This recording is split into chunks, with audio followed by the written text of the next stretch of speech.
Na vastidão árida do Nordeste brasileiro, uma tragédia silenciosa se desenrolava nas décadas de 1930. A seca, cruel e impiedosa, assolava a região, deixando em seu rastro uma imensa devastação. Mas o que torna essa catástrofe ainda mais sombria é a história pouco conhecida dos campos de concentração no Ceará. Em 1932, 6 desses campos foram erguidos, não para proteger, mas para aprisionar. Mais de 80 mil flagelados, famintos e desesperados, foram forçados a buscar abrigo nesses locais desolados, numa luta desesperada pela sobrevivência. Suas histórias, suas angústias e suas esperanças perdidas ecoam através do tempo, lembrando-nos da capacidade da humanidade de infligir sofrimento, mesmo nos momentos mais desesperados. Prepare-se para mergulhar nas sombras do passado e descobrir a verdade por trás dos campos de concentração no Ceará. A seca histórica de 1915, que castigou o Nordeste brasileiro e descreve parte do que foram os chamados campos de concentração da seca. Embora não fossem campos de extermínio, como logo depois seriam criados na Alemanha, os campos de concentração espalhados pelo Ceará no início do século XX tinham ao menos um objetivo equivalente ao nazista: isolar dos demais a população indesejada, a gente imunda que tentava sobreviver à seca do sertão fugindo para a capital. Desses campos, que no século passado confinaram a fome, a miséria e doenças, pouca coisa sobrou. É o município de Senador Pompeu, uma cidadezinha de quase 30 mil habitantes, a 270 quilômetros de Fortaleza, o único que ainda guarda ruínas daquela época. O primeiro campo surgiu em Fortaleza em 1915. Naquele momento, a capital cearense ostentava uma elite de intelectuais e empresários que ainda colhiam os frutos do boom da exportação de algodão do século anterior. Mas junto a essa eufórica burguesia, chegavam à cidade também retirantes da fome, potencializada pela Grande Seca de 1877. O crescimento de habitantes elevou Fortaleza à 7ª maior população urbana no país na virada do século XIX para o XX. E com isso, vieram também medidas higienistas. Na zona oeste da cidade, o governador Benjamin Liberato Barroso construiu o primeiro campo, chamado Alagadiço. Em tese, a proposta inicial era abrigar os refugiados dando-lhes mínimas condições de sobrevivência. Durou o ano todo de 1915, até ser desativado em dezembro. Mas essa não seria o fim da história. Uma nova estiagem acometeu o Nordeste em 1932, e desta vez, outros 7 campos foram espalhados estrategicamente em rotas de migração pelo estado do Ceará, impedindo assim a chegada à capital. Eram instalados próximos às linhas férreas, por onde os retirantes tentavam chegar à Fortaleza. Nas estações de trem, eles eram encaminhados para os campos com a promessa de trabalho. Sem nenhuma outra opção, seguiam a rota. Além da proximidade às ferrovias, os campos eram instalados sempre ao redor de alguma obra estrutural, o que atraía a mão de obra. O campo estava vinculado a uma obra pública, a uma situação de trabalho, explica. E Senador Pompeu era um dos municípios que obedeciam a essa arquitetura. Ali, a companhia inglesa Norton Griffiths and Company se estabeleceu na década de 1920 para construir a barragem do Açude Patu. As obras foram interrompidas na década seguinte e sobraram somente as construções, como a Casa da Administração, o ambulatório, estação de trem e a Casa das Máquinas. Hoje, as poucas ruínas que restaram dessa história. Era ao redor dessa estrutura que viviam, em espécies de barracas, os flagelados da seca. A comida era uma mão cheia de farinha, rapadura, sal, café torrado no sangue de boi para aumentar a quantidade de ferro, e às vezes uma bolacha. Diz, sob um sol fortíssimo, em meio às ruínas. Vestiam-se com sacas de farinha, os cabelos lhes eram raspados e viviam submetidos a condições de higiene e limpeza extremamente precárias. Assim, morriam aos montes, de fome, sede e doenças. Os flagelados da seca viviam tão à margem da sociedade que nem mesmo seus cadáveres se misturavam aos demais. Por isso, a poucos quilômetros da Casa da Administração, fora construído um cemitério somente para essas vítimas. Não se misturou. O período em que os campos existiram foi curto, de apenas um ano do início de 1932 ao início de 1933, quando voltou a chover. Mas a conta deixada foi grande. Pela dificuldade de encontrar registros oficiais, é difícil precisar a quantidade de pessoas que morreram naquela época. O professor Frederico de Castro Neves calcula que em janeiro de 1933, quando havia sobrado somente 4 dos 7 campos, 90.000 pessoas viviam, espalhadas por eles. O maior de todos foi o de Buriti, no sul do estado, na região do Crato. Ali chegou a ter 60.000 pessoas, diz. Mas a historiadora Kênia Souza Rios, também da UFC, relata no livro Isolamento e Poder, Fortaleza e os Campos de Concentração na Seca de 1932, Imprensa Universitária, que somente no campo de Ipu, a oeste do estado, houve registros de mais de 1.000 mortos entre 1932 e 1933.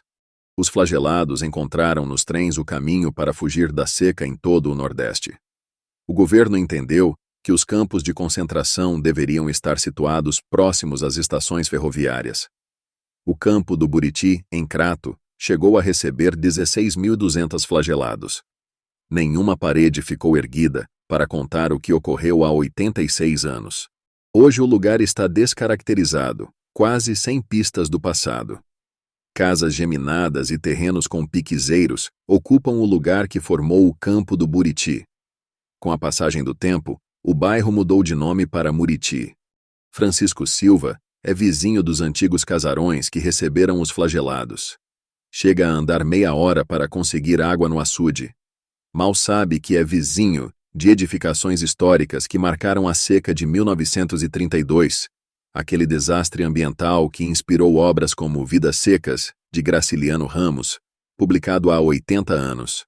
A 50 metros da casa de Francisco, se instalou, há 86 anos, um campo de concentração de flagelados em casarões antigos erguidos pelo Departamento Nacional de Obras contra a Seca, DENOC-S. O que sobraram foram paredes e estruturas curiosamente preservadas a despeito do tempo. Da janela que ficou, a vista não é mais a mesma, a cidade não é mais a mesma, e não se morre como antes. Em Senador Pompeu, naquele tempo, 16.121 pessoas ficaram concentradas sob a alegação do governo de que estariam protegidas. Foi absolutamente cruel, mas houve discursos humanistas. O discurso era que o confinamento seria para cuidar das pessoas, mas passaram a morrer 8, 9, 10 pessoas por dia. Explica a historiadora e professora da Universidade Federal do Ceará, Kênia Rios. Somado ao de Senador Pompeu, outros 6 campos, em todo o Ceará, concentraram naquele ano ao menos 73.918 flagelados, segundo o registro do jornal O Povo da época. O número de mortes por conta de doenças diversas nunca foi oficialmente contabilizado. No atual trajeto desses campos, a necessidade por água é amenizada por uma rede de infraestrutura ausente ou inimaginável na década de 1930. Mesmo com os benefícios que as novas tecnologias trouxeram, os problemas na distribuição de água ainda estão longe de cessar, conforme revelam pesquisadores do passado e do presente. Estradas cruzam esse caminho de história esquecida. Antes o trajeto era diferente. Lá vinha o trem, o apito, o som da máquina sobre os trilhos. Na espera, tanta gente falando, e o barulho da fuga. Os trilhos enferrujaram e as estações esvaziaram-se. Agora ficou um silêncio audível, o passado se apresenta. Nos tais campos de refugiados, também denominados currais de flagelados, na linguagem popular, houve registro de epidemias diversas, com óbitos em massa, além de reações e levantes, qual registra Irineu Pinheiro, dia 13 de maio de 1932. No livro Efemérides do Cariri, Revolta no Campo de Concentração de Flagelados, no Buriti, lugar próximo do Crato, cerca de meia légua. Limitou-se a uma das secções do campo o movimento subversivo, que foi logo abafado. Ainda que livres em certas horas para circular fora do campo, os refugiados recebiam ração constituída de derivado da mandioca, conhecido por farinha do barco, de cor amarela, trazido do estado do Pará, cuja má digestão causava males digestivos e insistentes mortes. Em virtude da desnutrição e de doenças, morria gente todos os dias. E um caminhão passava recolhendo os corpos no final da tarde para jogá-los em valas na parte alta do campo, afirma a historiadora Rosângela Martins. Naquele ano, a época da moagem, por volta do meio do ano, levas de refugiados saiam pelos brejos do sopé da serra na busca de alimento. Derivados da cana e o pequi auxiliaram sobremodo na preservação das vidas, apesar de existir ordem expressa do comando do campo para que os proprietários dos engenhos não fornecessem alimento aos famintos. Alguns desobedeciam, a exemplo de José Pinheiro Gonçalves, no sítio Belmonte. Segundo a historiadora Kênia Souza Rios, os campos eram locais para onde grande parte dos retirantes foi recolhida a fim de receber do governo comida e assistência médica. Dali não podiam sair sem autorização dos inspetores do campo. Havia guardas vigiando constantemente o movimento dos concentrados. Ali ficavam concentrados milhares de retirantes a morrer de fome e doenças campos de concentração no Ceará, Isolamento e Poder na Seca de 1932. O mesmo estudo informa que, entre abril de 1932 e março de 1933, pereceram mais de 1.000 refugiados somente no campo de concentração de Ipu. Ao final da malograda experiência de controle social, no Cariri, restaram centenas de crianças órfãs, muitas delas que aqui permaneceriam, abrigadas por famílias da região. Os campos de concentração no Ceará, vendidos como uma política de amparo, faziam parte de um projeto desenvolvido pelo governo estadual em parceria com o Ministério de Viação e Obras Públicas do governo de Getúlio Vargas, que incentivava a criação de espaços para o confinamento de flagelados das secas. Não há registros oficiais que mostrem com precisão o número de mortos nos campos de concentração cearenses de 1932. Grande parte dos documentos e arquivos oficiais desapareceram. Houve um gigantesco e proposital apagamento histórico dos campos de concentração no Ceará. O apagamento da memória é uma prática de quem detém o poder político e econômico. Os campos de concentração das secas são coisas tão vergonhosas praticadas pelo Estado brasileiro que ele quer apagar. Os próprios governantes atuais têm receio do resgate da memória da seca de 32, até por medo de terem de indenizar os descendentes das pessoas que foram injustiçadas naquela época. As pessoas foram aprisionadas, usadas como mão de obra escrava para a construção de estradas, construção de ferrovias, que ele quer apagar. Os próprios governantes atuais têm receio do resgate da memória da seca de 32, até por medo de terem de indenizar os descendentes das pessoas que foram injustiçadas naquela época. As pessoas foram aprisionadas, usadas como mão de obra escrava para a construção de estradas, construção de ferrovias. Desde 1982, no segundo domingo de novembro, os moradores de Senador Pompeu e de outros municípios organizam a Caminhada da Seca. O evento acontece em homenagem aos retirantes mortos durante a severa estiagem de 1932, no campo de concentração da barragem Patu.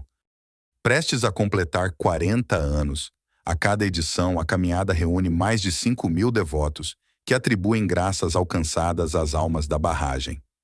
A concentração dos fiéis começa ainda de madrugada, às 4:30 da manhã, na Igreja Matriz de Senador Pompeu, e a procissão vai até o cemitério da barragem, construído pela própria população do município como um monumento simbólico.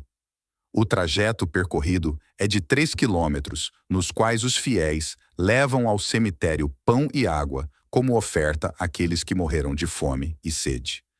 Este relato retrata um período sombrio da história do Ceará durante a Grande Seca de 1932, destacando a construção de campos de concentração nos municípios de Fortaleza, Crato, Ipu, Quixeramobim, Cariús e Senador Pompeu. Esses campos, chamados de currais do governo, foram criados como uma medida para conter os retirantes do interior do estado que buscavam refúgio na capital. No entanto, em vez de oferecerem ajuda e assistência, Os campos eram locais insalubres, onde os flagelados sofriam com a falta de alimentos adequados e condições de vida precárias. O relato também destaca a continuidade dessa política de controle durante períodos anteriores de seca, evidenciando a falta de políticas eficazes de convivência com a seca por parte do governo. Você já conhecia a história dos campos de concentração durante a seca de 1932 no Ceará? O que você achou das medidas adotadas pelo governo na época para lidar com essa questão? Agradeço pelo seu tempo.